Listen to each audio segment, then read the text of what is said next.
श्रीकृष्ण श्रीकृष्ण श्रीकृष्ण श्रीकृष्ण। गुरुर्ब्रह्मा गुरुर्विष्णुः गुरुर्देवो महेश्वरः गुरुः साक्षात् परं ब्रह्म तस्मै श्री गुरवे नमः। तस्मै श्री गुरवे नमः। सच्चिदानन्दरूपाय विश्वोत्पत्त्यादिहेतवे तापत्रयविनाशाय श्रीकृष्णाय वयं नुमः। सर्वत्र गोविन्दनामसङ्कीर्तनं गोविन्द गोविन्द। हरिनारायण हरिनारायण हरिनारायण हरिनारायण हरिनारायण नारायण हरिनारायण नारायण हरिनारायण हरिनारायण हरिनारायण नारायण हरिनारायण हरिनारायण हरिनारायण नारायण हरिनारायण नारायण नारायण। बद्री विशाल भगवान की जय। हरि ओम तत्सत्। श्रीमद्भागवत महापुराणं प्रथम स्कंदंलो ప్రారంభమునందే అతి ముఖ్యమైనటువంటి ప్రార్థనలను మనం చూస్తూ వస్తున్నాం. అర్జునుడు చేత చేయబడినటువంటి ప్రార్థన స్తుతి, తర్వాత ఉత్తర యొక్క స్తుతి, కుంతీదేవి యొక్క ప్రార్థన, పోయిన సత్సంగమునందు భీష్ముల వారి స్తుతిని మనం చూసాం. ఆ తర్వాత భీష్ముడి యొక్క సందేశమును విన్న ధర్మరాజునకు దుఃఖమంతా పోయి రాజ్యమును ధర్మబద్ధముగా ఎటువంటి ఒక మనసులో సందేహం లేకుండా పాలించటం మొదలుపెట్టాడు. తర్వాత కృష్ణుడు ద్వారకాకు బయలుదేరి వెళుతున్నాడు.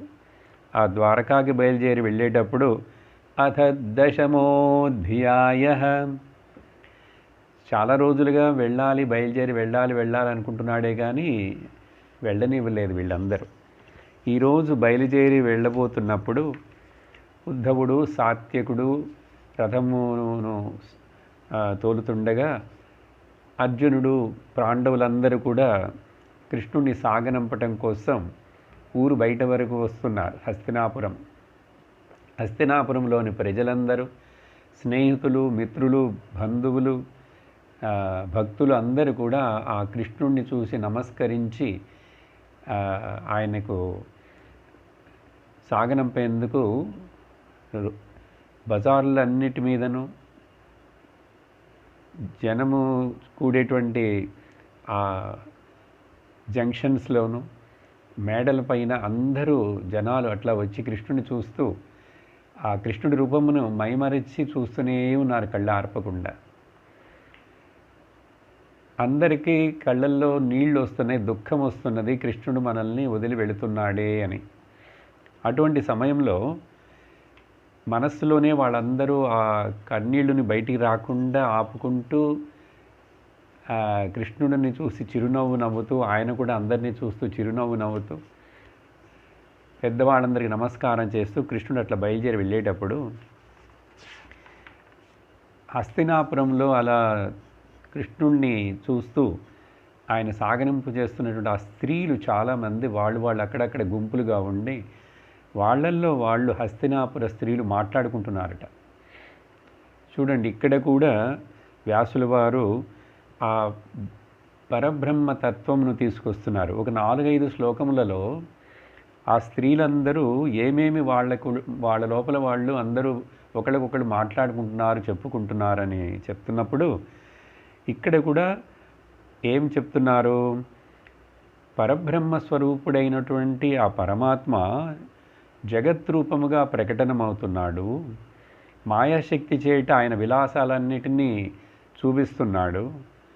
కానీ ఆ పరబ్రహ్మ నిర్గుణుడు, నిరాకారుడు, నిర్విశేష సత్తా. చూడండి, ఈ పదాలన్నీ కూడా ఉపనిషత్తులో, వేదాంతంలో ఆ పరమాత్మను గురించి చెప్పేటువంటి పదాలు. అంటే వీళ్ళందరికీ మనము ఇప్పుడు వరకు చూసినటువంటి ఆ ప్రార్థనలో వాళ్ళు చెప్పినటువంటి మాటలు కూడా భగవంతుడిని వీళ్ళందరూ చక్కగా పరిపూర్ణంగా అర్థం చేసుకున్నారు. అద్వితీయుడైనటువంటి ఆ పరబ్రహ్మ ఎవరో ఎక్కడో లేడు, ఈతడే కదా మన కళ్ళ ముందు కనపడుతున్నాడు నడుస్తూ అని చెప్పి, ఈ కృష్ణుడే కదా ఆ నిర్గుణ పరబ్రహ్మ స్వరూపుడు అని మాట్లాడుకుంటున్నారట. కాబట్టి అక్కడ భీష్ముడు, కుంతి, ఉత్తర వీళ్ళందరూ కూడా ప్రార్థన చేస్తున్నప్పుడు గమనించాం మనం. ఇంకా కూడా రాబోయే ప్రార్థనలు, కథలలో కూడా గమనించాలి. మొదట వాళ్ళు సగుణ సాకార రూపమైనటువంటి కృష్ణుణ్ణి ప్రార్థిస్తూ, పూజిస్తూ, నమస్కరిస్తున్నప్పటికీ కూడా వాళ్లకు తత్వము తెలుస్తున్నది. ఆ పరమాత్ముడి యొక్క దయవలను, వాళ్ళకి బుద్ధిలో ఉన్నటువంటి వివేకము వలనను అన్ని రూపాలు ఆ కృష్ణుడివే, పరబ్రహ్మ స్వరూపుడివే. ఆయన అనేక రూపాలలో కనిపిస్తున్నాడు, కానీ ఆయనకు రూపం లేదు. ఇలా పరబ్రహ్మను యొక్క నిజతత్వమును, నిజ ఈశ్వర స్వరూపమును వాళ్ళు కనుగొనగలిగారు. అలా కనుగొన్నప్పుడే ఆ భక్తి పరిపూర్ణమవుతుందని, అదే జ్ఞానస్థితి అని చెప్పి ఉపనిషత్తులు చెప్తాయి. తర్వాత అంటున్నారు, త్రిగుణములు, 3 గుణములతోటి కూడినటువంటి ప్రకృతిని భగవానుడు తన ఆధీనంలో ఉంచుకొని ఈ నామరూప సృష్టిని మొత్తమును చేస్తున్నాడు. నామరూపములు కనపడుతున్నాయి, మాయ వలన కనపడుతున్నాయి. కానీ ఈ నామరూపములు కనిపించేట్టు చేసేటువంటి ఆ ప్రకృతి త్రిగుణాత్మిక మాయ ఒక అధిష్టానం ఏదిమే లేకుండా ఆ మాయ పని చేయదు. ఎలాగంటే ఎండమావులు కనపడాలంటే చెప్పాము కదా, మంచి మధ్యాహ్నం ఎండగా ఉండాలి. అక్కడ ఇసుకయో లేక తారు రోడ్డో బాగా వేడిని పొందేటువంటి ఆ రోడ్డు ఉండాలి. అటువంటి సమయంలోనే, ఎండాకాలంలో మధ్యాహ్నం సమయంలోనే ఆ ఎండమావులు కనపడతాయి. అప్పుడు అధిష్టానం అనేది ఒకటి ఉంటే కానీ దాని మీద లేనిది ఆ మాయ కనపడుతుంది. కాబట్టి నిర్గుణ పరబ్రహ్ముడు ఈయనే కదా అధిష్టానం అని చెప్పి, తర్వాత యోగులందరూ ప్రాణాయామాలు చేసి ఇంద్రియములను నిగ్రహం చేసి, లేక భక్తి ఆవేశములతో వేరే ఏవి పాటలు పాడి భజనలు చేసి కీర్తించి ఏదైతే చేస్తారో వీళ్ళందరూ వాళ్ళ బుద్ధిలో ఈ పరమాత్మని తెలుసుకోవటం కోసమనే కదా. అట్లాంటి పరమాత్మ ఇప్పుడు మన ముందు నడుస్తున్నాడు చూడండి అని చెప్పి, ఈయనే కదా మనస్సుని శుద్ధం చేసేటువంటి వాడు. నిజముగా ప్రాణాయామములు, ధ్యానములు, నామ సంకీర్తనములు ఎంతవరకు చేస్తాయి? పరిపూర్ణమైనటువంటి చిత్తశుద్ధి ఏర్పడుటకు, మనస్సు లో కల్మషమే లేకుండా అవ్వాలంటే ఈయనే కదా, ఈయన రూపమే కదా. కాబట్టి మనసును శుద్ధి చేసేటువంటిది ఈ భగవత్ స్వరూపమే కానీ ప్రాణాయామములు యోగములు అవన్నీ కాదు అని చెప్పి భగవద్ ధ్యానము ముఖ్యమని ఆ యోగ సాధనలు కొంతవరకే మనిషికి ఉపయోగపడతాయి అని ఒక శ్లోకమునందు, ఆ తర్వాత జగత్తు యొక్క సృష్టి స్థితి లయ కార్యములు భగవంతుడు చేస్తున్నప్పటికీ ఆయనకు కర్తృత్వము భోక్తృత్వ అభిమానములు లేకుండా కర్తృత్వ భోక్తృత్వ అభిమానముల వలన ఏర్పడేటువంటి రాగద్వేషములు లేనటువంటి వాడై ఉన్నటువంటి ఆ పరమాత్ముడు ఈ కృష్ణుడే కదా అని చెప్పి వాళ్ళు కృష్ణుని చూస్తూ ఒకళ్ళకొకళ్ళు మాట్లాడుకుంటున్నారట. చూడండి, అదే సమయంలో ఇటువంటి కృష్ణుడు పుట్టి తర్వాత పెరిగినటువంటి ఆ మధుర బృందావనములు ఎంత పుణ్యస్థలములో ఎంత భాగ్యం చేసుకున్నావు కదా అని చెప్పి అహో అలం శ్లాఘ్యతమం యదో కులమహో అలం పుణ్యతమ మధోర్వనం అని చెప్పి ఈ భగవంతుడు అక్కడ పుట్టి తిరిగాడు పెరిగాడు, ఆయన పాదములు అన్ని చోట్ల అక్కడ పడి ఉన్నాయి, ఆ భూమి అంతా ఆయన పాదములతోటి తాకబడినది అని చెప్తూ ఆ వ్రజభూమిని ఆ మధురా భూమిని పొగుడుతూ ఆ తర్వాత ద్వారకా నగరమును కూడా తర్వాత తనకు అని చెప్పి ఈ యుద్ధములు రాక్షసుల యొక్క బాధ నుంచి ఆ యాదవులనందరినీ రక్షించుటకు కాగా ఆయన సొంతముగా ద్వారకా నగరమును సముద్ర మధ్యంలో నిర్మించుకున్నాడు. అటువంటి ఆ ద్వారక అది ఎంత కీర్తి చెందినటువంటిది, స్వర్గమునకు కంటే కూడా ఇంకా చాలా కీర్తి ప్రతిష్టలు కలిగినటువంటి ఆ ద్వారకా నగరము. ఎందుకంటే స్వర్గముకు పోతే మోక్షము రాదండి, కానీ ద్వారక అని అనుకుంటే ద్వారక అన్న ద్వారము, ద్వారమన్న నరకమునకు పోకుండా అంటే మనుషుని అజ్ఞానములో పడనీయకుండా తన మనిషిని జ్ఞానమునకు తీసుకువెళ్ళి వాడికి ముక్తిని మోక్షమును ఇచ్చేటువంటి ఆ ద్వారము ద్వారక.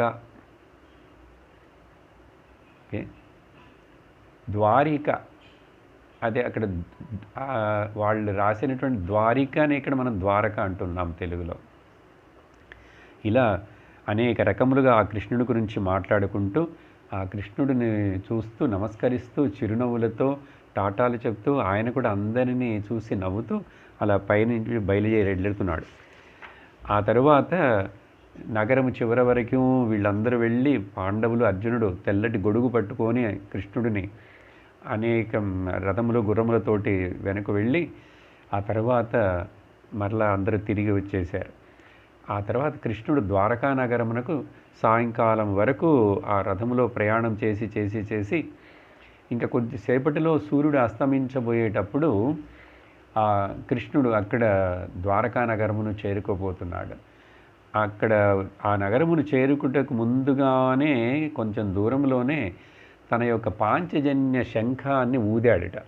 ఎందుకంటే నా యొక్క విరహముతోటి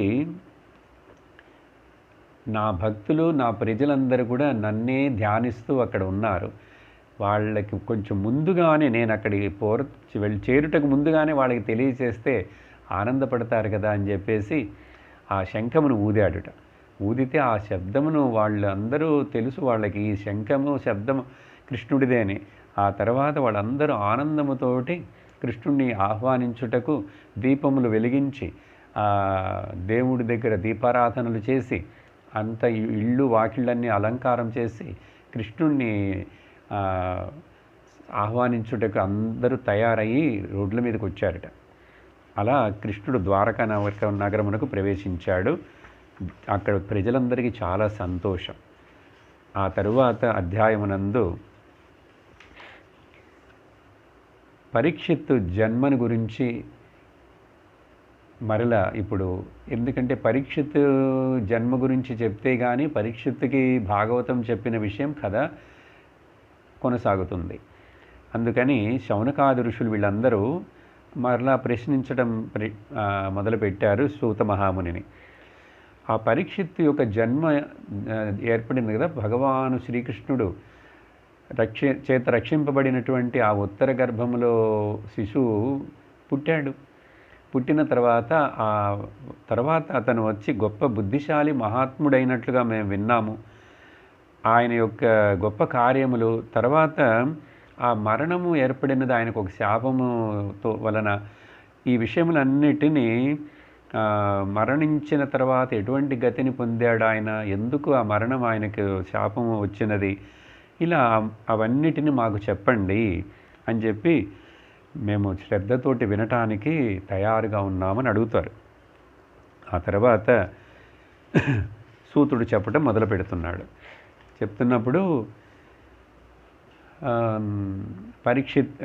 పిల్లవాడు పుట్టాడు. పిల్లవాడు పుట్టినప్పుడు అతనికి ఆ పిల్లవాడు ఎలా పుట్టాడు, ఆ పుట్టడానికి ముందు ఏమి జరిగింది మనకు తెలుసు. ఆ రోజు అశ్వత్థామ యొక్క అస్త్రము నుండి రక్షించి కాపాడినాడు కృష్ణుడు.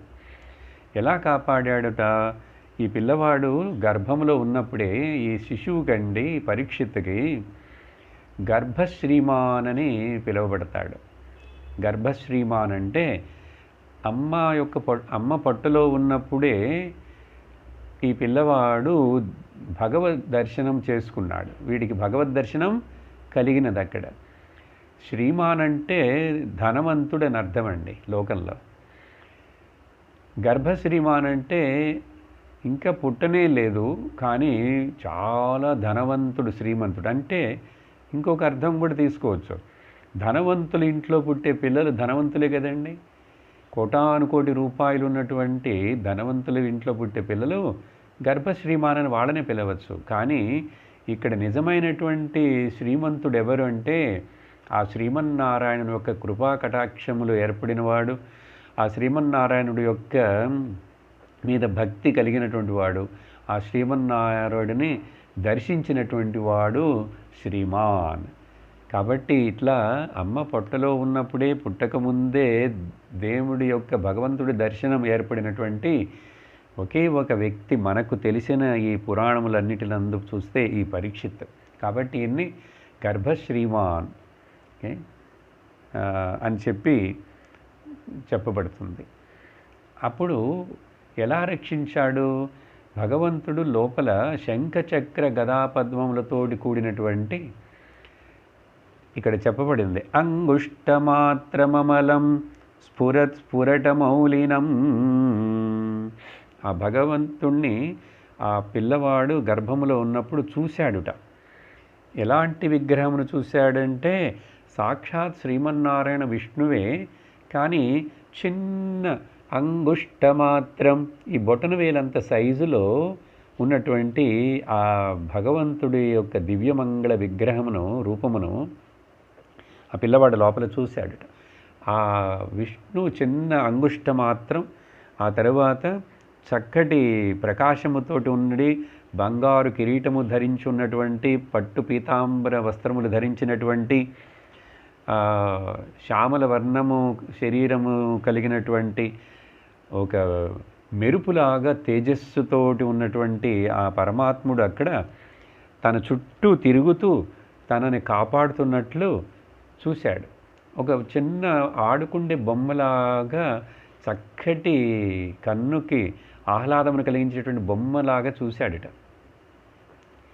అలా చూస్తున్నాడు, తిరుగుతున్నది చుట్టూ రౌండ్గా తిరుగుతూ, పరిభ్రమంత ముల్కాభాం భ్రామయంతం గదాముహు.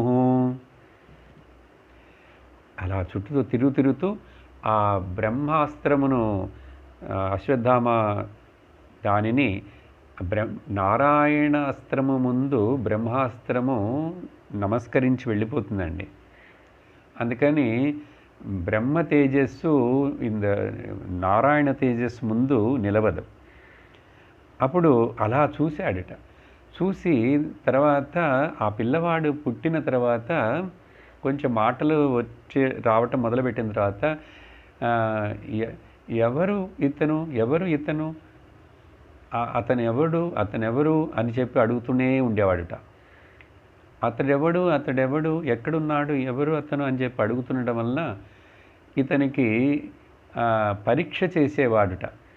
తనకు ముందు వస్తున్న మనుషులందరిలో వీళ్ళలో ఒకవేళ ఆ రోజు నేను చూసినటువంటి ఆ ఆ బొమ్మ ఉందో ఆ బొమ్మ ఇదేనా అని చెప్పి వెతుకుతాడుట.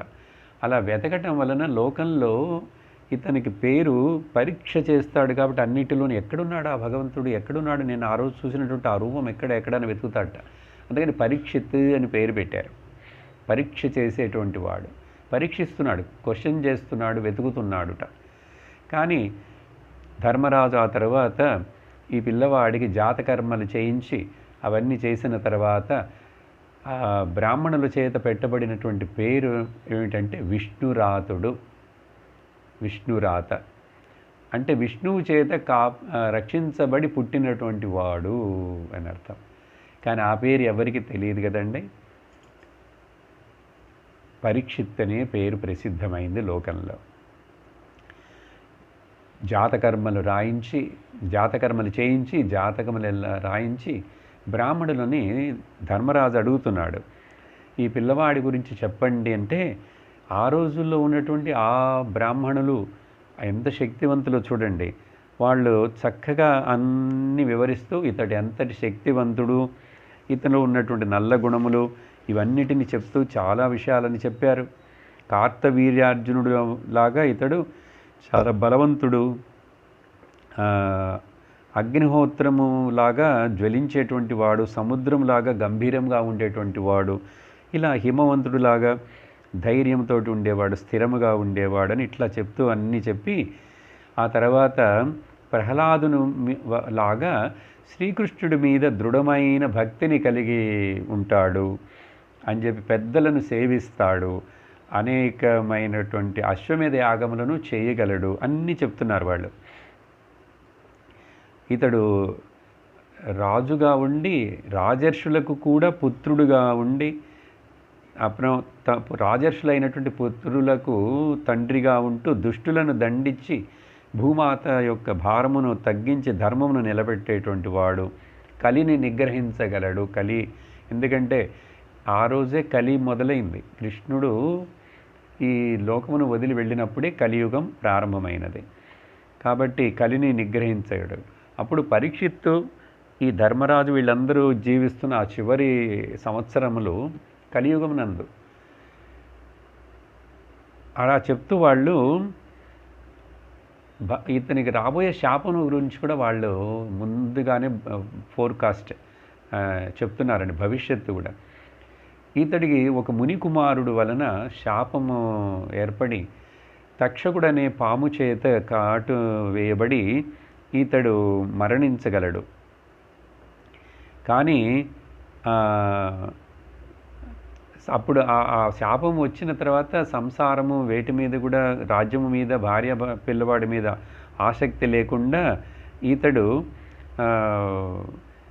వ్యాసపుత్రుడైనటువంటి సుఖమహాముని మూలముగా ఆత్మజ్ఞానమును శ్రవణము చేసి తన శరీరమును గంగా తీరమునందు విడిచిపెట్టి మోక్షమును జీవన్ముక్తిని పొంది దేహమును వదిలేస్తాడు. ఆ తర్వాత పాము వచ్చి కరిచినా ఏమిటి, జ్ఞానం వచ్చేసింది. సో మోక్షమును నిత్యముగా పొందగలడు అని చెప్పి ఇలా చెప్తే ధర్మరాజుకి చాలా సంతోషమైందిట. ఏమిటంటే సరే శాపం వచ్చింది, ఇతను నడి వయసులోనే మరణిస్తాడని అన్నీ చెప్పినా కూడా పర్వాలేదు, ఆ శ్రీహరిని స్మరిస్తూ శ్రీహరి యొక్క కథలను వింటూ ఆ తర్వాత జీవన్ముక్తుడుగా బ్రహ్మజ్ఞానమును పొంది ఆ శరీరాన్ని వదిలేస్తున్నాడంటే ధర్మరాజుకు సంతోషమైందిట, దుఃఖపడలేదు. సరే ఇలా పరీక్షితుడి యొక్క జాతకమంతా వాళ్ళు ముందుగానే చెప్పేశారు. చెప్పిన తర్వాత సో పరీక్షిత్తుకి 2 పేర్లు, మొదట విష్ణురాత అని పేరు పెట్టారు. కానీ ఆ పేరు ఎవరు పిలవటం లేదు, లోకంలో అందరూ పరీక్షిత్ అనే పిలవటం మొదలుపెట్టారు. ఆ తర్వాత అధ్యాయమునందండి మధ్యలో ఒక చిన్న టర్నింగ్ పాయింట్. ఇలా ఈ పిల్లవాడు కొంచెంగా పెరుగుతున్నాడు. ధర్మరాజు రాజ్యభరణం చేస్తున్నారు. తమ్ముళ్ళందరూ కూడా సౌఖ్యముగా వాళ్ళ వాళ్ళ కార్యాలను చేస్తున్నారు.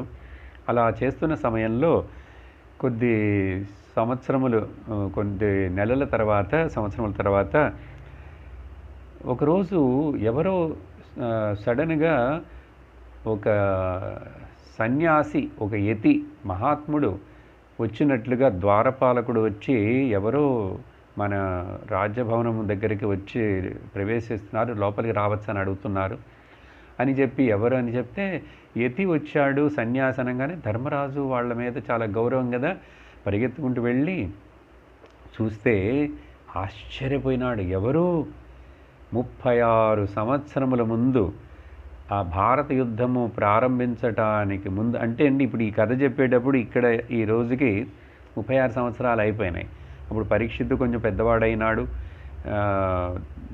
రాజ్యము కాలం ఇలా జరిగినది. అప్పుడు ఆ రోజు కౌరవుల రాజ్యము నుండి వదిలేసి వీళ్ళందరినీ యాత్రకు వెళ్ళిపోయినటువంటి పినతండ్రి విదురుడు, ఆ విదురుడు వచ్చాడు. గుర్తుపట్టలేకుండా అలా అయినాడు. చాలా సంవత్సరాలు అయింది కదా. బ్రహ్మజ్ఞానముతోటి వచ్చాడు. మైత్రేయుడు దగ్గరికి వెళ్ళి హిమాలయముల యందు ఈ తీర్థయాత్రని ముగించిన తర్వాత, ఆ కథ తర్వాత వస్తుందండి మరి కొంచెం విస్తారముగా. ఇప్పుడు మధ్యలో సూత మహాముని ఈ విషయం చెప్తున్నాడు. విదురుడు తీర్థయాత్రలు వెళ్ళినటువంటి ఆ విదురుడు ఇప్పుడు 36 సంవత్సరముల తర్వాత తిరిగి హస్తినాపురమునకు వచ్చాడు. ఎందుకు వచ్చాడు? ఒక సన్యాసిగా ఇన్ని రోజులు ఏమీ పట్టించుకోకుండా అట్లా తిరుగుతూ పరివ్రాజకునిగా ఉన్నటువంటి వాడు, ఆ తర్వాత బ్రహ్మజ్ఞానమును పొందినటువంటి వాడు మరలా ఎందుకు రావటం? వీళ్ళందరి మీద బంధమా, వీళ్ళందరి మీద ప్రేమ ఏమిటి, అనురాగం అంటే కరుణ వలన, కారుణ్యము వలన వచ్చాడు. ముఖ్యముగా కారుణ్యం ఎవరి మీద అంటే కళ్ళు తెలియనటువంటి తన యొక్క అన్నగారైనటువంటి ధృతరాష్ట్రుడు. ఓకే, ధృతరాష్ట్రుడు చాలా వయస్సు అయినటువంటి వాడు. అతనికి ఎట్లాగైనా ఈ సంసార వ్యామోహము నుంచి విడిపించి తనని జ్ఞాన మార్గమునకు తిప్పాలని అనిపించి గురుస్థానములో కారుణ్యము వలన వచ్చాడండి. అలా వచ్చిన విదురుడిని చూసి పాండవులందరూ వెళ్ళి నమస్కారం చేసి ఆయనని పాదపూజ చేసి ఆయనకి సేవలు చేసి భోజనములు పెట్టి అన్నీ చేసిన తర్వాత ఆయన విశ్రాంతిగా కూర్చున్నప్పుడు ఆయన దగ్గర ప్రశ్నలు వేస్తున్నాడు యుధిష్ఠిరుడు. రాజు యుధిష్ఠిరవువాచ, ఓ పినతండ్రి గారు, మీరు మమ్మల్ని చిన్నప్పటి నుంచి జాగ్రత్తగా పెంచి మాకు ఎన్నో కౌరవులు దుర్యోధను వలన చేయబడ్డ ఆపదలన్నింటిలో నుంచి కాపాడి మమ్మలను, మా తల్లిని కూడా మీరు రక్షించేవారు. మమ్మల్ని మీరు ఇప్పుడు మేము జ్ఞాపకం వచ్చామా మీకు? ఎందుకు మీరు మమ్మల్ని వదిలి వెళ్ళిపోయారు? ఈ భూమండలంలో ఎక్కడెక్కడ సంచరించారు? ఎలా మీ జీవనం జరిగినది? ఏ ఏ తీర్థయాత్రలకు వెళ్ళారు? ముఖ్యమైన క్షేత్రములను దర్శించారు? అలా మాట్లాడుతూ చెప్తున్నాడండి. భవద్విధా భాగవత స్థిర్ధభూత స్వయం విభో తీర్థీకుర్వంతి తీర్థాని స్వాంతస్థేన గదాభృత. మీరు తీర్థయాత్రకి వెళ్ళారని తెలుసు, ఆయన కూడా మీరు చెప్తున్నారు. మీకు తీర్థయాత్రకు వెళ్ళాల్సిన అవసరం ఏముంది మహాప్రభో? ఎందుకంటే మీరే ఒక తీర్థస్థానం. తీర్థీకుర్వంతి తీర్థాని, మీలాంటి ఏకాంత భక్తులు మీరే స్వయముగా తీర్థస్థలములు. మీ వల్లనే కదా ఆ తీర్థస్థలములన్నీ తీర్థములవుతున్నాయి. మీలాంటి భక్తులు వెళ్ళి అక్కడ స్నానాలు చేసి పూజలు చేసి వాటిని దర్శించటం వల్లనే కదా ఆ తీర్థస్థలములన్నీ కూడా తీర్థస్థానములుగా అవుతున్నాయి. మీ వల్లనే. మీరు కదిలేటువంటి మొబైల్ టెంపుల్స్ మీరు అంటాడు. కదులుతూ సంచరించేటువంటి దేవాలయములు, దైవస్వరూపులు. అందుకని మీరే కృష్ణుడు మీ హృదయంలో ఎప్పుడు సర్వదా నివసిస్తూ ఉంటాడు కదా ఆ గదాధరుడు. మీకు తీర్థములుకి పోయి దర్శించవలసిన పని ఏమిటి అన్నట్లుగా ఒక సందేహముగా ప్రశ్నను అడుగుతున్నాడు.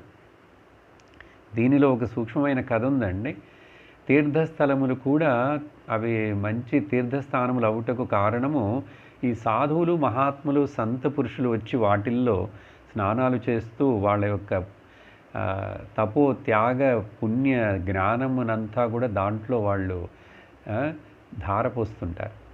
కాబట్టి ఇక్కడ ముఖ్యంగా గంగాదేవి విషయంలో ఒక కథ ఉందండి. గంగాదేవి ఎట్లా పుట్టింది మీ అందరికీ తెలుసు. ఆ గంగాదేవిని భూమి మీదకి తీసుకురావటకు భగీరథుడు ఎంతో భగీరథ ప్రయత్నం చేశాడు కదా. ఆ భాగీరథుడు అట్లా గంగని భూమి మీదకి రమ్మని అడుగుతున్నప్పుడు ఆవిడ చెప్పిందిట, నేను రాను, భూమి మీద వస్తే కలియుగము ఆ యుగములు వచ్చినప్పుడు ముఖ్యముగా ప్రజలందరూ పాపం చేసేవాళ్ళు ఎక్కువ మంది ఉంటారు. ఆ పాపులు అయినటువంటి జనులందరూ వచ్చి నాలో స్నానాలు చేస్తే నేను ఆ పాపమునంతా తీసుకెళ్ళి నేనెక్కడ కడుక్కోను అని చెప్పి నేను రాను అందిట. అంటే అప్పుడు భగీరథుడు చెప్పాడట, లేదమ్మా అట్లా అనుకోవద్దు, పాపులు వచ్చి పాపం చేసిన వాళ్ళు వచ్చి నీలో స్నానం చేసినా కూడా ఎంతో మంది పుణ్యాత్ములు, మహాత్ములు కూడా ఉన్నారు, వాళ్ళ యొక్క స్పర్శ వలన నీ పాపములన్నీ కడిగివేయబడతాయని చెప్పాడట. నీకు ఇటువంటి అవకాశం స్వర్గంలో రాదు, నువ్వు స్వర్గంలో ఇప్పుడు సంచరిస్తున్నావు, అక్కడ మహా వస్తే ఇంద్రుడో చంద్రుడో వీళ్ళు దేవతలే వచ్చి కదా స్నానం చేస్తారు, కానీ మహాత్ములు వచ్చి స్నానం చేస్తారు అక్కడ. కానీ భూలోకంలో అనేక మంది సాధువులు, సంతలు, జ్ఞానులు, మహాత్ములు ఉన్నారు, వాళ్ళు వచ్చి నీలో స్నానం చేస్తే నీకు పాపములే ఉండవు, అన్ని పాపాలని వాళ్ళు కడిగేస్తారు అని చెప్పినప్పుడు నీకు కావాలంటే రా అన్నాడుట. అంటే అప్పుడు గంగ పరిగెత్తుకుంటూ నేను వస్తాను భూలోకానికి అని చెప్పి ఒప్పుకున్నది. సో కాబట్టి ఈ శ్లోకమునకు ఈ కథకు అట్లా నమకు సమన్వయంగా ఉంది కదా. తీర్థీకుర్వంతి తీర్థాని స్వాంతస్తేన గదాభృత. ఇట్లా ధర్మరాజు ఆ విదురుడితోటి మాట్లాడుతూ అన్నిటినీ అడుగుతున్నాడు. ఆయన అన్ని చాలా విషయాలని చెప్పారు, ఎక్కడెక్కడికి వెళ్ళారు, ఏమేమి అన్నీ దర్శించారు అన్నీ. కానీ ఆ సమయమునికి ఇక్కడ విదురుడు ఇక్కడికి వస్తున్న సమయముకే విదురుడికి ఉద్ధవుడు కలిసి, ఇది ఎప్పుడంటే కృష్ణ పరమాత్మ ఈ లోకమును వదిలి వెళ్ళిన విషయము, ఆ తర్వాత ఈ లోకమును వదిలి వెళ్ళలే, ఇంకా యాదవ వంశం మొత్తం నాశనము అయినది ఈ కొంచెం లోపల, అది విదురుడికి తెలుసు. కానీ అది చెబితే ఈ పాండవులందరూ దుఃఖంలో మునిగిపోయి వీళ్ళు ప్రాణాలే వదిలేస్తారు అని చెప్పి ఆ విషయం మాత్రం చెప్పకుండా, యదుకుల వంశ వినాశం గురించి మాత్రం చెప్పకుండా వేరే చాలా అన్ని విషయాలని చెప్తాడు. అలా మాట్లాడుతున్నారు. ఆ తర్వాత ఈ విదురుడు ఎవరు అసలు, ఈయన యొక్క పూర్వజన్మ ఏమిటి అనేది కూడా కొంచెం మనం ఇక్కడ కొంచెం చెప్పబడినది. మహాభారతంలో ఇంకా విస్తారముగా చెప్పబడుతుంది. అది ఏమిటంటే ఈ విదురుడు వచ్చి యమధర్మరాజు ధర్మదేవతగా ధర్మరాజుగాను, ఆయన యొక్క ఇంకొక అంశము వచ్చి ఈ విదురుడుగా పుట్టాడుట. ఎందుకు యమధర్మరాజు వచ్చి యముడు ఈ విదురుడుగా ఇక్కడ పుట్టడం అంటే, ఆ యముడికి కూడా ఒక శాపం ఉంటుంది. చూడండి, యముడికే శాపం ఏమిటంటే అది వేరే పురాణంలో ఎక్కడో వచ్చే కదా, కొంచెం చెప్తాను. మాండవ్య అనే ఒక ఋషి ఉన్నారటండి. ఆ మాండవ్య అనే ఋషిని ఆయన ఏమీ తప్పు చేయకుండా ఆ రోజుల్లో ఆ ముని అక్కడ సంచరించే చోట రాజభటులు వచ్చి ఆ మాండవ్య ఋషిని ఏదో దొంగిలించి చేసినటువంటి ఆ దొంగలు ఈయన ఆశ్రమంలో దాక్కుంటం వలన ఈయన దానికి కారణమని ఏదో చెప్పి అట్లా ఆయన మీద లేని అపవాదమును వేసి ఆ మాండవ్య ఋషిని ఆ రాజు ఒక సంవత్సరము కాలం బంధించి పెట్టాడట. మహర్షి తపస్వి అటువంటి మహాత్ముణ్ణి కారాగారంలో పెడితే ఆ తరువాత ఆయన విడుదల చేయబడి ఆ తరువాత ఆయన తపస్సు వలన లేక ఆ శరీరమును వదిలియో ఆయన యమధర్మరాజు దగ్గరికి వెళ్ళాడుట. ఎందుకు నాకు ఇటువంటి శిక్ష ఒక సంవత్సరము ఆ కారాగారంలో ఉండుటకు అంటే, అప్పుడు ఆ యముడు చిత్రగుప్తుడు రాసి పెట్టినటువంటి ఈయన జన్మలో ఈ మాండవ ఋషి చిన్న వయస్సులో ఉన్నప్పుడు, చిన్న వయస్సు అంటే కిషోర వయస్సు అండి. కిషోర వయస్సు అంటే 10 నుంచి 12 వయస్సు అండి. ఓకే, అంటే ఆ టీనేజ్లోకి వెళ్ళటానికి ముందు ఉండేటువంటి 9 నుంచి 11 అనుకోండి కిషోరం. అటువంటి వయస్సులో ఆడుకుండేటప్పుడు ఏదో ఒక తుమ్మెద లాంటి ఒక పురుగండి, సీతాకోకచిలుకో తుమ్మెదో గ్రాస్ సాపర్, దానిని వచ్చి ఏదో ముళ్ళు తీసుకొని దాన్ని గుచ్చాడుటండి.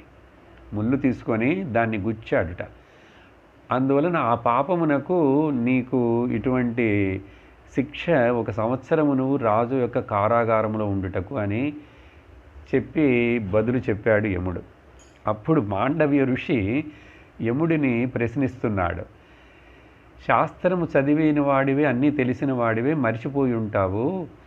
9 సంవత్సరాల నుండి 11 సంవత్సరముల వయస్సులో కిషోరమునందు తెలియక ఆ పిల్లవాడు చేసినటువంటి ఏదైనా ఇటువంటి ఒక పాపకర్మ ఉంటే అది పాపం అవ్వదు, పాపము కాదది. అందుకని ఇప్పుడు కూడా జువిలియన్ కోర్ట్ ఇందు చిన్నపిల్లలు ఏదైనా తప్పులు చేస్తే చూడండి, వాళ్ళకి శిక్షలు అంతగా వేయరు కదా, వాళ్ళని ఏదో ఒక వేరే చోట పెట్టి పోషించి వాళ్ళని అట్లా చేస్తారు.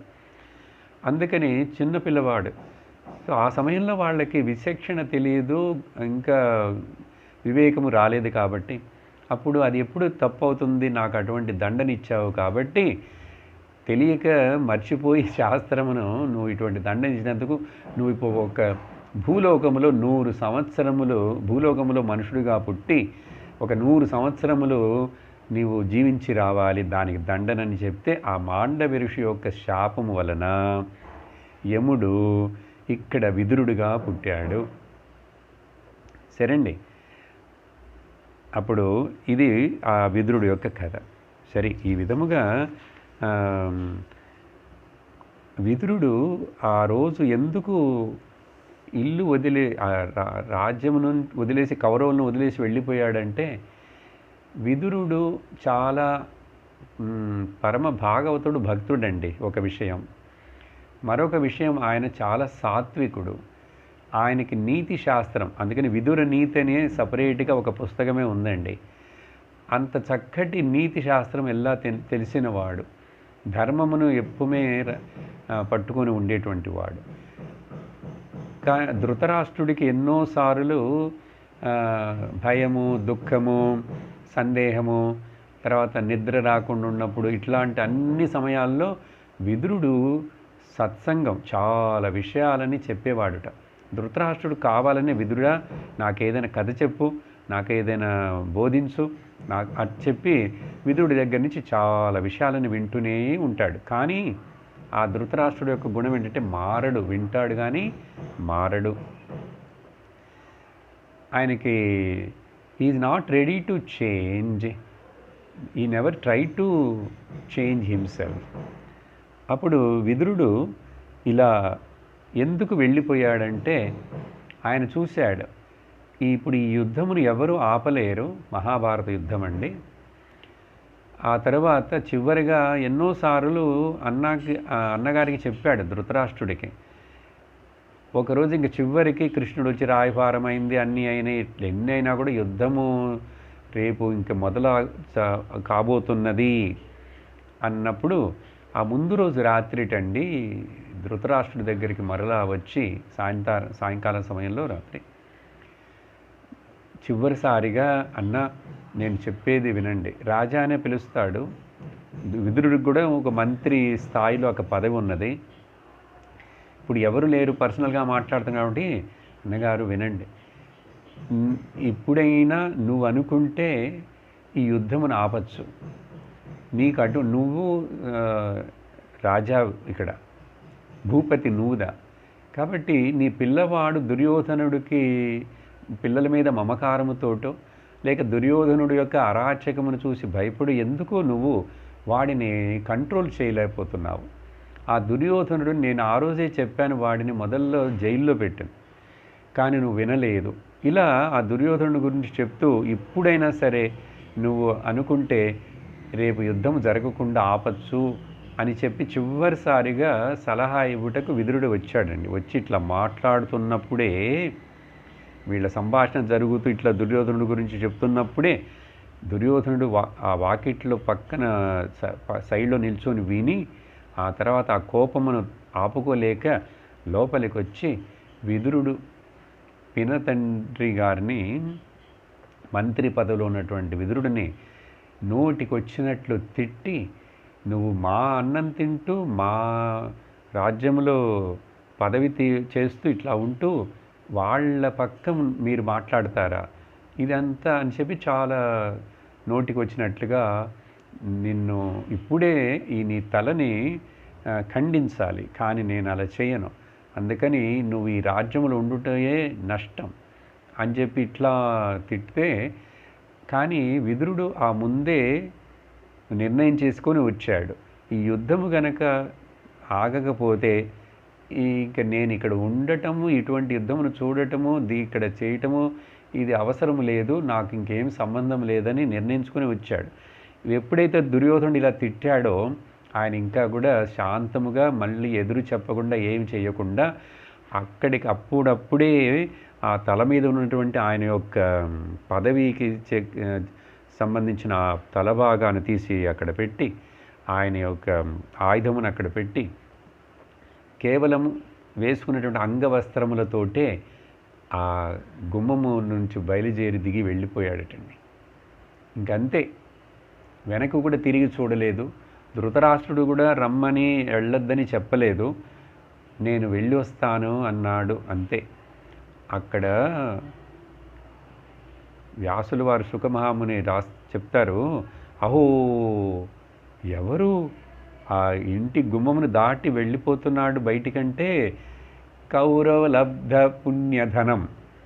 కౌరవులకు ఏదైనా పుణ్యం ఉంది, వాళ్ళ పక్కన కొంచెం మంచి ఉన్నది అంటే కుల లబ్ధ ధనం. కౌరవ కులమునకు ధనము అనేది మంచి అనేది ఏదంటే ఈ విదురుడు ఒక్కడే. ఆయన కూడా బయలుదేరి ఇప్పుడు వీళ్ళని వదిలేసి వెళ్ళిపోతున్నాడంటే వీళ్ళకి ఇంకా అధోగతి అని చెప్పి అహో అని ఆశ్చర్యాన్ని తెలియజేస్తూ అక్కడ ఆ శ్లోకంలో చెప్తారు. కాబట్టి ఈ విదురుడు అటువంటి వాడండి, మంచి భక్తుడు. అలాగే మహాభారతంలో మీకు తెలుసు, విదురుడింటికి ఒకసారి కృష్ణుడు సడన్గా చెప్పకుండా వచ్చాడు. వస్తే ఆ ఆత్రంలో, ఆనందంలో, సంతోషంలో పరవశుడై విదురుడు కృష్ణుని కూర్చోబెట్టి ఏదైనా ఇవ్వాలి కదా తినటానికి అని చెప్పి అరటి పండుని ఒలిచి పండుని తీసి పక్కన కుప్పతొట్టిలో వేసి ఆ తోలునిచ్చాడటండి. తోలిస్తే కృష్ణుడు కూడా ఇటువంటి భక్తుడు ఇంత భక్తితోటి ఇచ్చినటువంటి అది పండు అని కానీ తోలు అని కానీ సందేహించకుండా చూడకుండా ఆ తోలునే తింటున్నాటండి. కొంచెం సేపటి తర్వాత భార్య వచ్చో, విదురుడి భార్య చూసి అప్పుడు అనుకున్నాడు, అయ్యయ్యో ఏంటి నేను పండు ఇవ్వకుండా తోలిచ్చానని. చూడండి, భక్తుడు ఇలా ఉన్నాడు, ఆ పరమాత్ముడు కూడా ఆ భక్తుడు ఇచ్చినటువంటి పత్రం పుష్పం ఫలం తోయం అన్నిటినీ నేను తీసుకుంటానన్నాడుగా. సో విదురుడు యొక్క గొప్పదనం కోసం ఈ చిన్న చిన్న కథలన్నీ. సరే, ఇప్పుడు ఇక్కడ వచ్చినటువంటి పని ఏమిటి, ఏమి ముఖ్యముగా చేయబోతున్నాడు, ఎందుకు వచ్చాడు? ధృతరాష్ట్రుడికి చివరిసారిగా మరలా ఇక్కడ ఈయనకి ఇప్పుడు జ్ఞాన ఉపదేశం గురుస్థానములో ఉండి రాజు ఆయన దగ్గర మాట్లాడతాడు. ఎవరు లేకుండా ఉన్నప్పుడు సపరేట్గా ఆయనతోటి పర్సనల్గా ధృతరాష్ట్రుతోటి మాట్లాడుతూ ఓ రాజా అనే సంబోధిస్తున్నాడు. ఇప్పుడు ఇక్కడ అన్నగారని లేదు, ఏంటంటే ఆయన గురుస్థానంలో ఉన్నాడు, తర్వాత జ్ఞానిగా వచ్చాడు కాబట్టి ఓ మహారాజా, ఈ వయస్సు ఎంత అయిపోయి ఇప్పుడు భయమును కలిగించేటువంటి ఆ మృత్యువు మనల్ని అందరినీ వెంటాడుతూ వస్తున్నది. కాబట్టి నీవు తొందరలో ఈ కుటుంబము, వ్యామోహము వీటన్నిటిని వదిలేసి జీవితంలో చివరిగా చే చేయ చేయవలసిన సాధించవలసిన సన్యాస ఆశ్రమం మాదిరి మనస్సుని నిలుపుకొని ఆ మోక్షమును పొందుటకు ప్రయత్నించవాలని కదా. అందుకని నిష్క్రమించాలి తొందరగా, మీరింట్లో నుంచి బయలుదేరి వెళ్ళాలి అట్లా అని చెప్తుంటే మృత్యువుని ఎవరు తప్పించుకోలేరు. కాబట్టి ఇప్పుడు జీవితంలో చివరిదాకా ఇంకా ఇలాగే ఉండుట మంచిది కాదు. కాబట్టి మృత్యుదేవత మనందరికీ సమీపంలో ఉన్నది అని చెప్పి ధనమును వీటన్నిటిని కూడా వదిలేసి రాజ్యము, ఇక్కడ ఈ మమకారాలు ఏమీ వద్దు అని చెప్తాడు. చెప్తూ తండ్రులు, సోదరులు, మిత్రులు, పుత్రులు ఎంతోమంది యుద్ధంలో మరణించి చనిపోయారు కదా. ఎవరున్నారు? ధృతరాష్ట్రుడు ఎవరి దగ్గర ఉన్నాడు ఇప్పుడు? ఎవరినైతే తాను శత్రువులుగా అనుకొని, ఎవరినైతే తాను తన పిల్లల యొక్క స్వార్థము కోసము చాలా కష్టాలు పెట్టి వాళ్ళని చంపటానికి కూడా సిద్ధమై ఉన్నటువంటి ఆ పాండవుల దగ్గర బతుకుతున్నాడు ఇప్పుడు. అందుకని ఇలా ఉంటూ మీరు శరీరము వయస్సు అయిపోయినది అయినను ఇంకా ఇతరుల ఇంటి పంచలో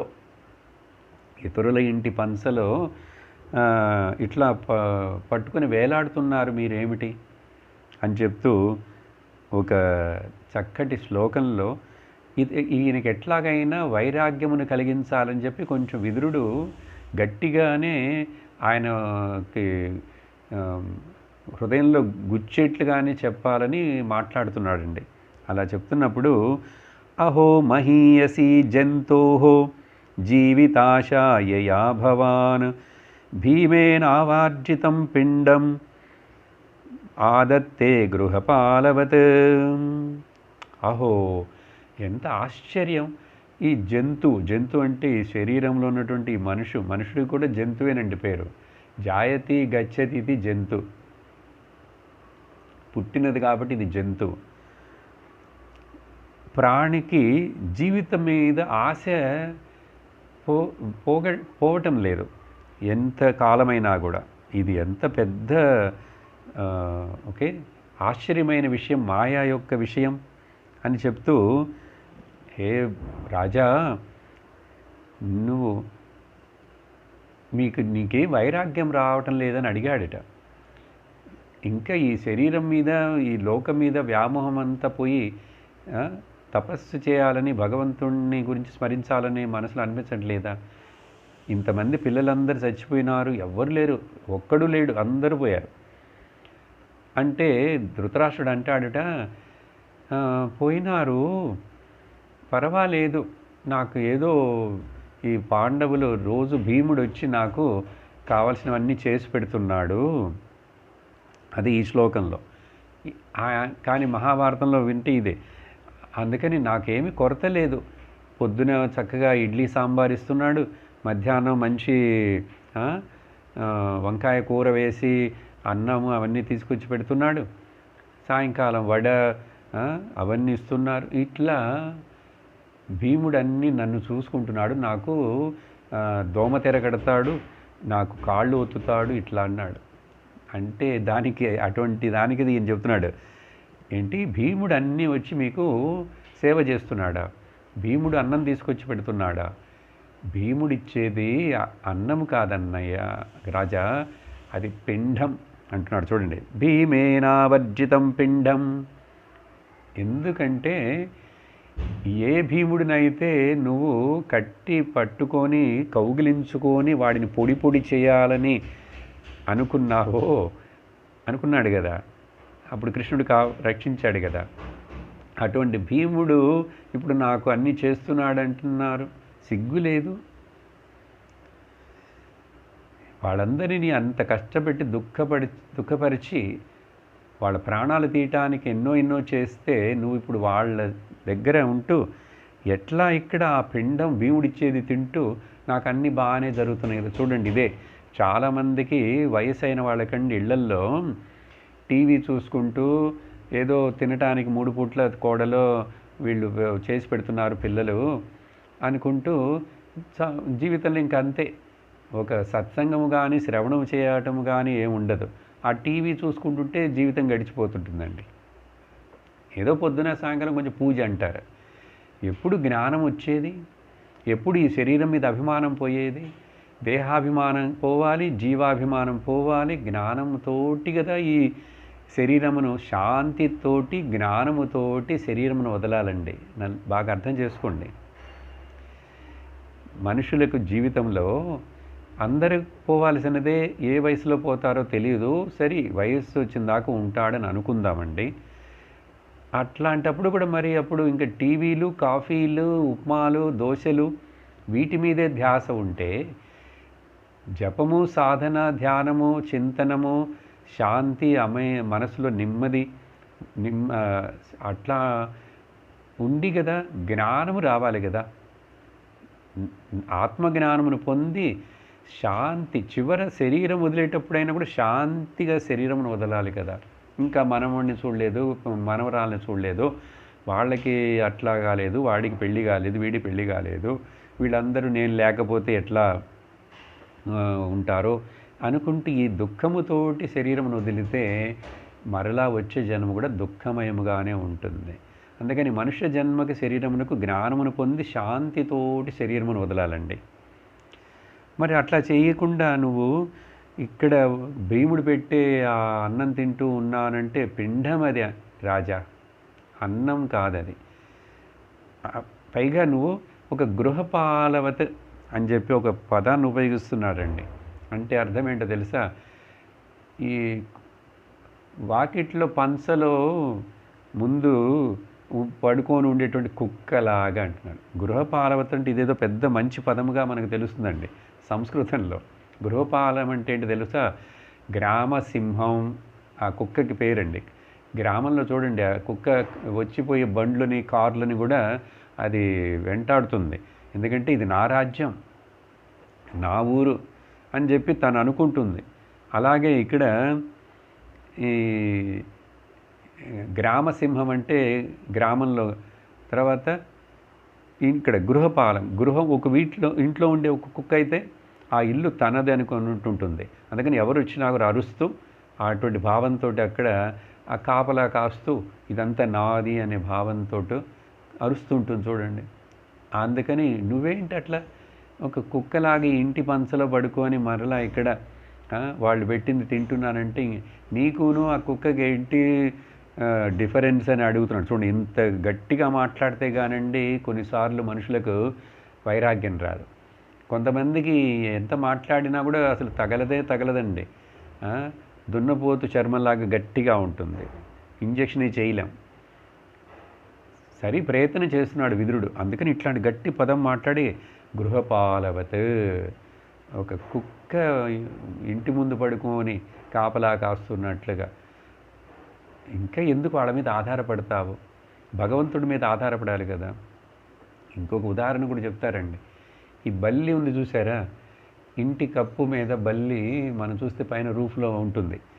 అది ఇట్లా కాళ్ళు, దాని 4 కాళ్ళతోటి ఆ రూఫ్ను పట్టుకొని ఇట్లా అంటుకొని ఉంటుంది. ఆ బల్లి అనుకుంటుందిట, ఈ ఇల్లు యొక్క పైన రూఫ్ అంతా కూడా నేనే కదా మోస్తున్నాను అని అనుకుంటుందిట. ఇదేదో ఎగ్జాంపుల్ చెప్తే బల్లి ఎట్లా అనుకుంటుందని, బల్లికి ఏం తెలుసండి అని అంటాం. ఈ మనిషి అంతే. మనుషులు కూడా నేను లేకపోతే నేనే కదా ఇవంత భారమును మోస్తున్నాను, నేనే కదా వాళ్ళందరినీ చూస్తున్నాను, నేను లేకపోతే ఎట్లా, నేను చేశాను కాబట్టే కదా అని చెప్పి అహంకార అభిమానం అంట. చూడండి అట్లా. అందుకని తిట్టాడు, తిట్టినట్లుగా మాట్లాడేశాడు అని చెప్పి మాట్లాడిన తర్వాత ఇంకా కొన్ని వచనాలు చెప్తున్నాడండి. ఇవన్నీ వినాలి మనం, మంచివి. ఓకే, చెప్తూ శరీర అభిమానమును వదలవక్కర్లేదా?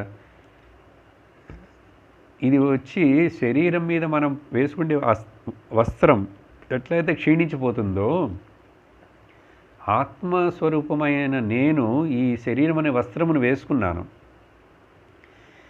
ఇది మనకు ఇష్టమున్నాను లేకపోయినాను, ఇది వయస్సు వచ్చినాను రాకపోయినా కూడా వయస్సు చేతనే, కాలం చేతనే ఇది శిథిలం అవుతుంది. కాబట్టి ఈ శరీరాన్నే పట్టుకొని నువ్వు ఇంకా ఇట్లా శాస్త్రములన్నీ విన్నావు కదా.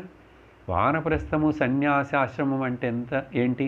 నీకు ఇప్పుడు ఎంత వయస్సు చూడండి. ఇందరు పిల్లలు, రాజ్యము, ఎంతోమంది బంధువులు అందరూ చచ్చిపోయినారు. చచ్చిపోయినప్పుడైనా వైరాగ్యం రావద్దండి? దుఃఖం వలన రావట్లేదు మనిషికి అని చెప్పి, తర్వాత ఈ వైరాగ్యముని గురించే, ఎవరికైతే వైరాగ్యము వచ్చి మమకారమును వదిలేసి ఎవరికి తెలియకుండా, చిరునామాలు కూడా లేకుండా ఆ శరీరాన్ని ఎక్కడో సైలెంట్గా శాంతితోటి భగవతుడి స్మరణతోటి వదిలేశాడంటే వాడు చాలా గొప్పవాడు, ధీర పురుషుడు అంటారు పెద్దలు లోకంలో. అందుకని నీకు వైరాగ్యము రావాలి రాజా అని చెప్తూ ఆ వైరాగ్య విషయమును చెప్తూ, ఈ లోకంలో ఎవరైతే తనకు తానుగా చూసి తెలుసుకొని వైరాగ్యమును పొందాలండి. మనకే తెలుస్తున్నది కదా, కుటుంబాలు, పిల్లలు, మరణాలు, చావులు, పుట్టుకలు, అవమానాలు, సన్మానాలు అన్నీ ఏవో వస్తుంటాయి పోతుంటాయి. ఎవరిని నమ్మేట్లుగా లేదు, అన్నీ అశాశ్వతముగా ఉన్నాయి. ఇలా చూసి మన అనుభవం నుంచే ఒక మనిషి తెలుసుకుంటే, లేక అట్లీస్ట్ గురువు యొక్క ఇతరుల ఉపదేశము చేతనైనా తెలుసుకొని వైరాగ్యమును వైరాగ్యమును పొంది మనోనిగ్రహముతో ఆ తర్వాత హృదయములందు భగవంతుడి హరినే మనసులో పెట్టుకొని గృహము నుంచి, ఇంటి నుంచి బయలుదేరి వెళ్ళిపోయి సన్యాసం సన్యాసిలాగా అయిపోయి సన్యాసి జీవితాన్ని నడుపుతాడో అతడే మనుషులలో శ్రేష్ఠుడు అంటున్నారు. చూడండి, అంటే ప్రతి మనిషికి కూడా అండి ఈ వానప్రస్థము, సన్యాసం అనేటువంటిది కంపల్సరీ పెట్టుకోవాలి.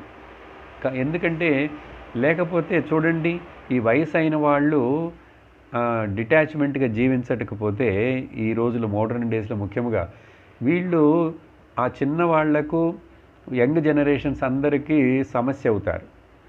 వీళ్ళు కృష్ణారామ అనుకుంటూ వాళ్ళ యొక్క పనుల్లో, వాళ్ళ యొక్క కార్యాలలో ఎదిలో తలదూర్చకుండా ఉంటూ, వాళ్ళని ఏమీ క్రిటిసైజ్ చేయకుండా, వాళ్ళకి ఫ్రీడమ్ ఇచ్చేసి వదిలేసి మన పాటికి మనం ధ్యానము, భగవత్ చింతనలో ఉంటే వాళ్ళు ఏమనరు.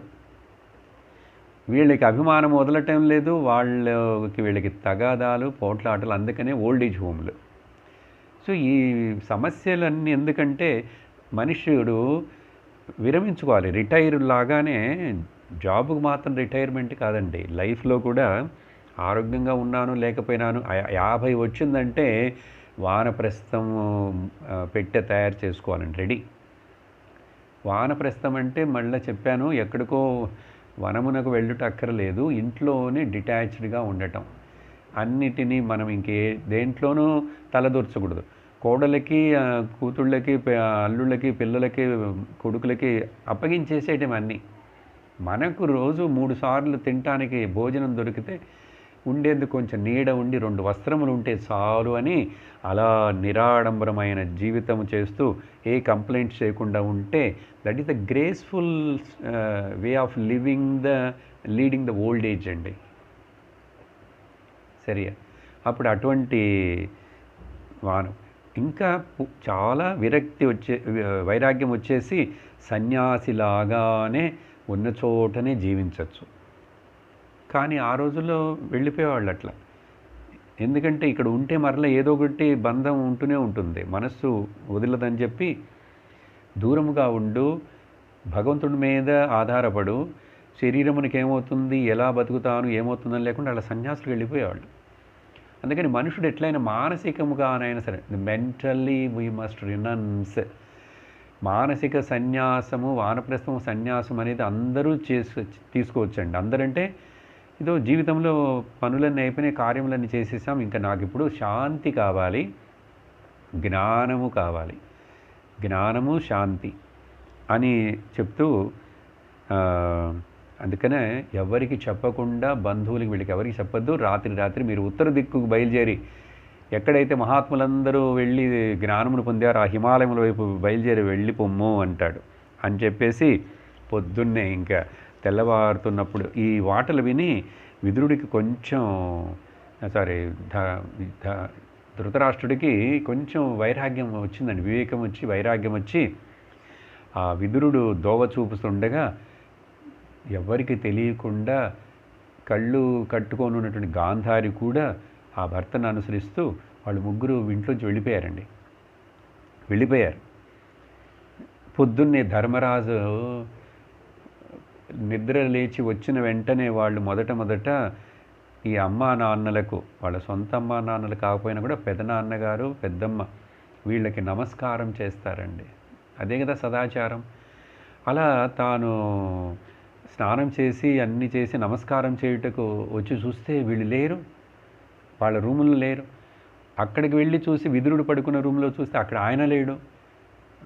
ధర్మరాజుకి ఒకటే దుఃఖం వచ్చేసి వెంటనే సంజయుడిని పిలిచి మా నాన్నగారు ఎక్కడికి వెళ్ళారు, కళ్ళు తెలియనటువంటి అమ్మా నాన్న ఇక్కడ లేరే, అట్లా తర్వాత మా పినతండ్రి విదురుడు ఆయనూ కనపడలేదే, నీకేమైనా తెలుసా, నీకు చెప్పిళ్ళారా అని చెప్పి ప్రశ్నలు వేస్తే అప్పుడు సంజయుడు చెప్తాడు, లేదు రాజా, నన్ను కూడా ఏమార్చి నాకు తెలియకుండా నా కళ్ళు మూసి వాళ్ళు ఎక్కడికో కనపడకుండా కనుమరుగై వెళ్ళిపోయారు అని చెప్పి సంజయుడు కూడా చాలా దుఃఖముతోటి బదులు చెప్తాడు.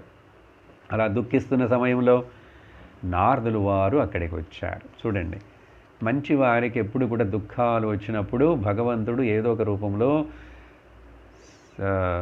మిత్రుల రూపంలో, గురువు రూపంలో, శాస్త్రం రూపంలో, ఒక సందేశం రూపంలో వచ్చి వాళ్ళకి సహాయం ఇస్తాడు. నారదుడు తుంబురుడుతో కలిసి అక్కడికి వచ్చాడండి, దర్శనమిచ్చాడు. ధర్మరాజు వాళ్ళనిద్దరిని పూజించి కూర్చోబెట్టి వాళ్ళకి దుఃఖమునంతా చెప్తున్నాడు. ఓకే, వీళ్ళు ఇట్లా వెళ్ళిపోయారు, నాకు చాలా దుఃఖముగా ఉంది, ఎట్లా ఏమి చేసేది అని అడుగుతుంటే అప్పుడు నారదులు వారు కొన్ని శ్లోకాలు మాట్లాడుతున్నారండి.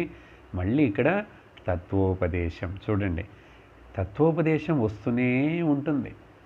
అప్పుడు ఈ తత్వోపదేశము ఈ ముఖ్యమైన వివేక వైరాగ్య శమ దమాది షట్క సంపత్తులు వీటి గురించి చెప్తున్నప్పుడు ఇవి నాకు నచ్చలేదు, ఇవేమిటి నాకు అర్థం కావట్లేదు, ఏదో కథ చెప్తే బాగుంటుంది కదా భాగవతం అంటే, మీరేంటి శ్లోకాలు పాడరు, నిల్చొని కాళ్ళకి గజ్జలు కట్టుకొని ఇవన్నీ చెప్తేనే భాగవతము హరికథ అనుకోకండి.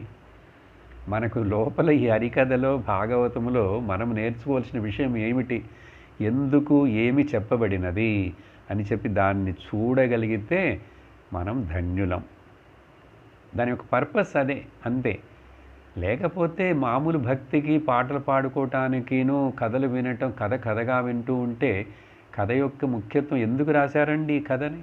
చూడండి, తత్వమును ఎక్కడ కూడా అద్వైత తత్వమును వ్యాసుల వారు వదలకుండా ఒక పేజీలు 2-3 తిప్పామంటే మళ్ళీ వెంటనే తత్వోపదేశం అండి. సరే, నారదుల వారు దుఃఖపడుతున్నటువంటి ధర్మరాజుతోటి చెప్పటం మొదలుపెట్టారు. ఇట్లా ఆయన ఏం చెప్తున్నారంటే, అధా బభాషే భగవాన్ నారదో ముని సత్తమః మా కంచన శుశో రాజన్ యదీశ్వర వశం జగత్.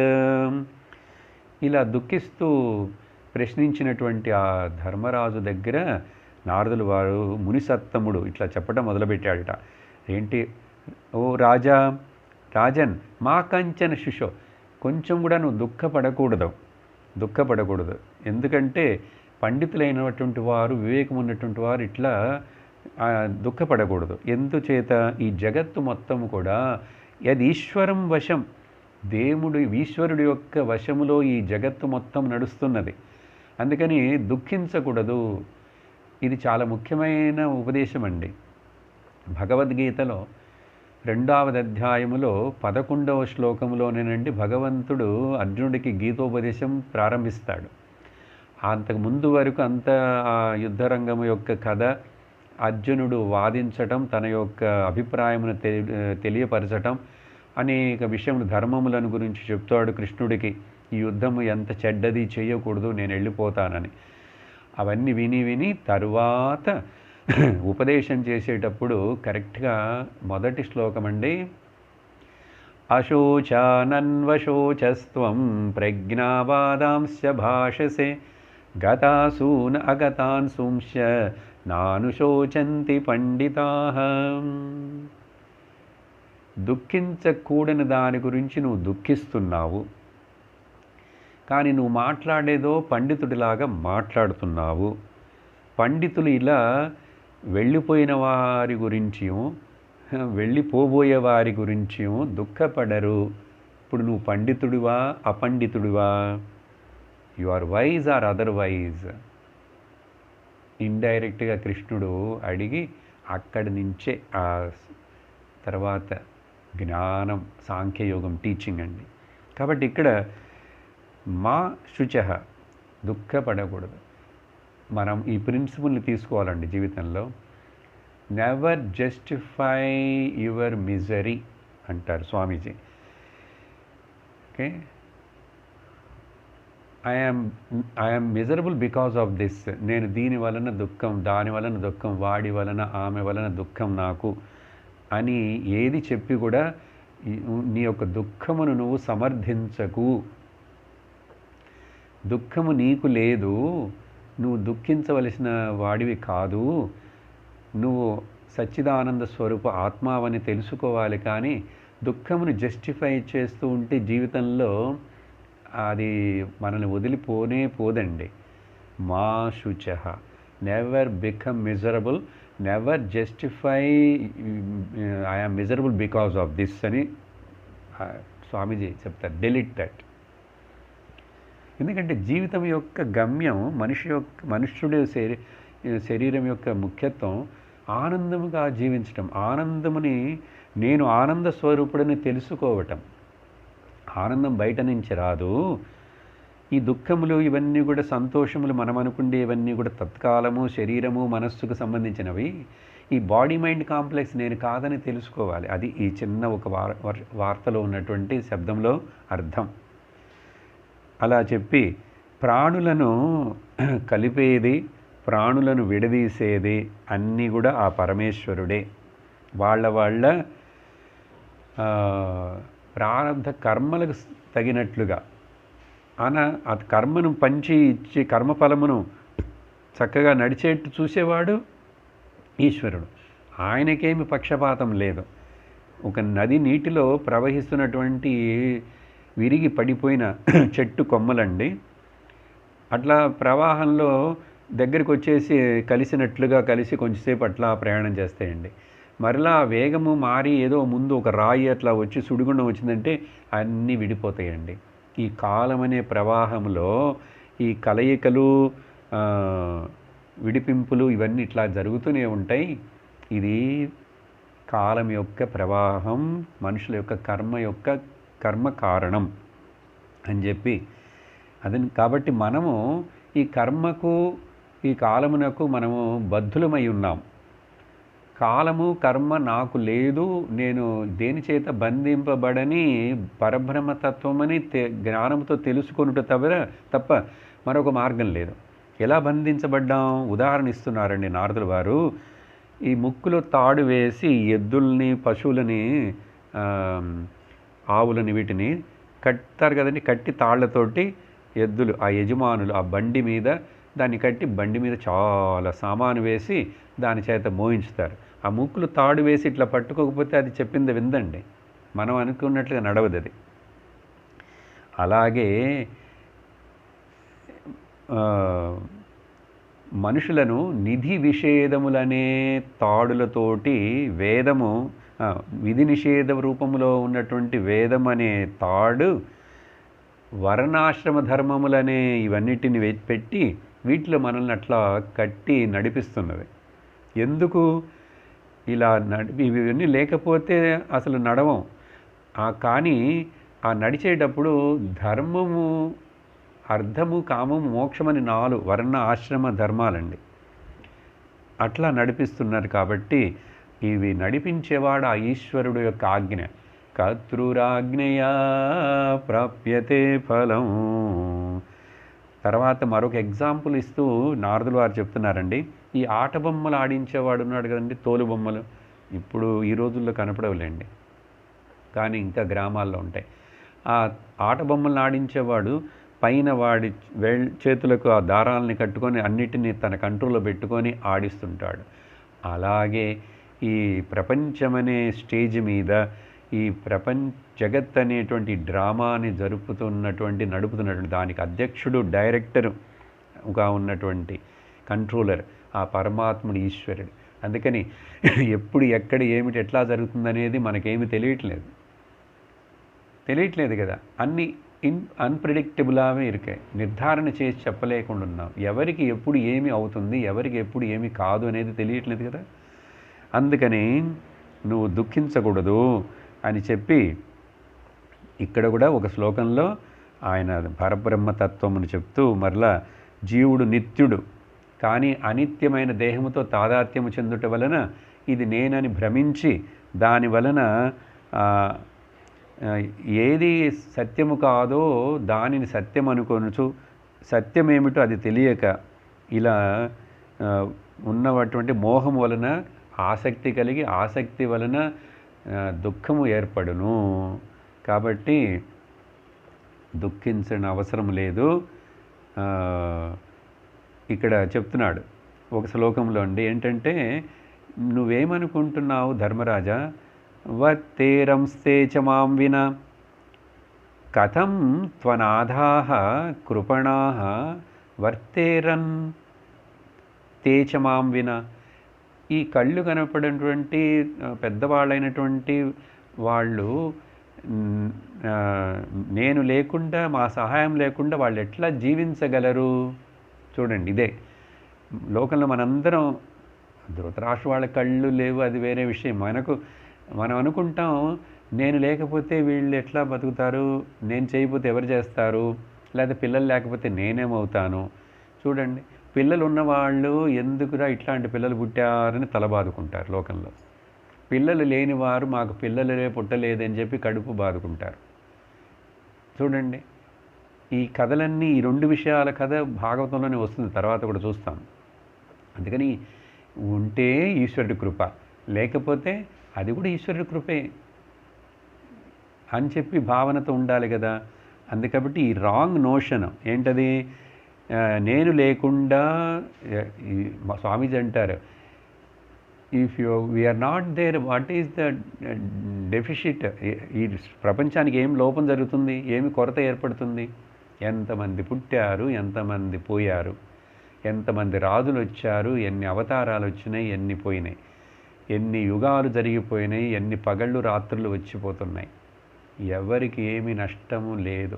కానీ మనం అనుకుంటాము నేను లేకపోతే ఏమైపోతుందో, నీ శరీరం పోతే ఏమైపోతుందో. ఎవరికి ఏమీ కాదండి. కొద్ది రోజులు భ్రమలో కొంచెం దుఃఖపడతారు, ఆ తర్వాత మర్చిపోతారండి. మన తాతలు ముత్తాతలందరూ మన జ్ఞాపకం ఉన్నారా ఏమిటి? మర్చిపోలే. మన చిన్నప్పుడు వయస్సు, మనకు బాల్యావస్థ జ్ఞాపకం ఉందే ఏమిటి? మెమరీలో ఉంది. పోయిందిగా, పోయిందని ఏడుస్తున్నామా? లేదు పెద్దవాడినైనా అని సంతోషపడుతున్నాం. సరే అట్లాగే ఉందంటే లేదు పెద్దవాడినైనా తర్వాత ముసలివాడిని అవుతున్నాను. ఇవన్నీ పోతూనే ఉన్నాయిగా, ప్రవాహం కదండి ప్రపంచం. ఇలా చెప్పాడు. అందుకని ఇటువంటి రాంగ్ నోషన్ పెట్టుకోకూడదు ధర్మరాజా అని చెప్పి, తర్వాత ఒక మనుషుడు ఇంకొక శ్లోకంలో అండి, నేను అన్ని శ్లోకాలు చదవట్లేదు, సారాంశాన్ని చెప్తున్నాను. చూడండి, విషయం మనకి ఇదే. జీవితంలో ఈరోజు ఇప్పుడు వెంటనే అమలుపరచుటకు మనకి ఏది ఉపయోగిస్తుందో అది శాస్త్రం అండి. శాస్త్రం అంటే పాత చింతకాయ పచ్చడి, ఎవరో ఎదుకో చెప్పారు పెద్దవాళ్ళకి, ఓన్లీ బ్రాహ్మణులకు, జుట్టు నెరిసిపోయిన వాళ్లకు, ఏం పని పాటలు లేని వాళ్లకు, లేకపోతే జీవితంలో విరక్తి చెందారు వాళ్ళకి, అన్ని పాపం ఏవో జరిగినాయి వాళ్ళందరికని అనుకోకండి. అందరికీ ఈ శాస్త్రము కావలసినది ఈ విషయాలు. ఒక కొండ సిలువ నోట్లో చిక్కుకున్నాడు ఒక మనిషి. వాడి కొండ సిలువ వెంటనే వాడిని ప్రాణం తీయదండి, కొంచెం కొంచెంగా మింగుతుంది. అటువంటి కొండ శిలువ నోట్లో ఉన్నటువంటి ఒక మనుషుడు మరొక మనిషిని రక్షించగలడా? చూడండి, చిన్న ఉదాహరణ. అంటే అర్థం ఏమిటంటే, ఈ దేహము నేనే శాశ్వతము కాదు. ఈ శరీరమునకు నాకే మృత్యు ఉన్నప్పుడు ఇంకొకళ్ళని నేను ఎట్లా కాపాడి వాళ్ళకి మృత్యువు లేకుండా చేయగలనా? నేనేమి చేయగలను? వాళ్ళ కర్మలు చేస్తాయి. వాటినన్నిటినీ చూస్తూ అధ్యక్షుడిగా నడిపిస్తున్నవాడు ఈశ్వరుడు ఉన్నాడు. అంతేగాని మనం దుఃఖించుటకు ఇక్కడ ఆస్కారము, అవకాశమే లేదు. కాబట్టి జీవో జీవస్య జీవనం అని చెప్పి ఒక శ్లోకంలో చెప్తారు. పెద్ద ప్రాణులు చిన్న ప్రాణులని, తర్వాత చేతులు ఉన్న ప్రాణులు చేతులు లేని ప్రాణులను, నడిచే 4 కాళ్ళ జంతువులను, కాళ్ళు లేని ప్రాణులను, ఇట్లా పెద్ద జంతువులు చిన్నవి, ఇట్లా ఒకటిని తింటూ ఈ లోకం జరుగుతున్నది చెప్పి తర్వాత ఒక శ్లోకమునందు అప్పుడు ఏమిటి మరి ఇట్లాంటి ఉందంటే, ఇన్ని భేదములన్నీ వదిలి సర్వం కల్విదం బ్రహ్మ అని మహావాక్యం శాస్త్రం ఏదైతే చెప్తుందో ఆ వాక్యము ఒక అర్థం వస్తున్నట్లుగా ఒక శ్లోకంలో నారదులు వారు చెప్తున్నారండి. తదిదం భగవాన్ రాజన్ ఏక ఆత్మా ఆత్మానం స్వధృక్ అంతరోనంతరో భాతి పశ్యతం మాయయోరుధాం. దీని యొక్క అర్థం ఇదేనండి. సర్వం కల్విదం బ్రహ్మ అని తెలుసుకోమంటున్నాడు. సర్వమునందు ఆ ఈశ్వరుడునే చూడుము, అంతే. ఇంకడ నేను అని ఇండివిజువల్గా అహంకారంతో ఉంటే దుఃఖం వస్తూనే ఉంటుంది. నేను అనేటువంటి అభిమానము నిజమైనది కాదు. ఈశ్వరుడు భగవంతుడు మాత్రమే నిజమైనవాడు. ఆ ఈశ్వరుడిలో అన్నీ జరుగుతున్నాయి. అన్నిటి యందు ఆ ఈశ్వరుడిని దర్శించు అని నారదులు వారిట్లా కొంచెం సమయంలోనే ఆ యుధిష్ఠిరుడికి ఇలాంటి ఉపదేశం చేశాడు. కాబట్టి వాళ్ళని వెతకవద్దు, ఎవరిని పంపించద్దు సేనలని. వాళ్ళు బయలుదేరి వెళ్ళిపోయారు, హిమాలయాలు చేరిపోయారు. ఈ రోజు నుంచి 5వ రోజున ఆ ధృతరాష్ట్రుడు శరీరాన్ని వదిలేస్తాడు. ఆ తర్వాత గాంధారి కూడా శరీరాన్ని వదిలేస్తుంది. విదురుడు కూడా జ్ఞానాగ్నితోటి ఆయన శరీరాన్ని వదిలేస్తాడు. వాళ్ళు సప్తశ్రోతస్ అనే నది దగ్గరికి వెళ్ళిపోయారు. సప్తశ్రోతస్ అనే చోటండి. ఏంటంటే మందాకినిట 7 ఋషుల కోసం 7 పాయలుగా విభజించి చీలిపోయి తను ప్రవహించిందిట సప్త ఋషుల కోసం.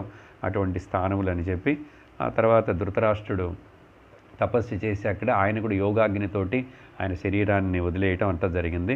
ఈ నారదుడి మాటలు విన్న తర్వాత మరలా ఇప్పుడు ధర్మరాజుకి దుఃఖమంతా విడిచిపెట్టి కొంచెం మనశ్శాంతి పడ్డాడు. ఆ తర్వాత ఏమైనదనేది మనం వచ్చే సత్సంగంలో చూస్తాం.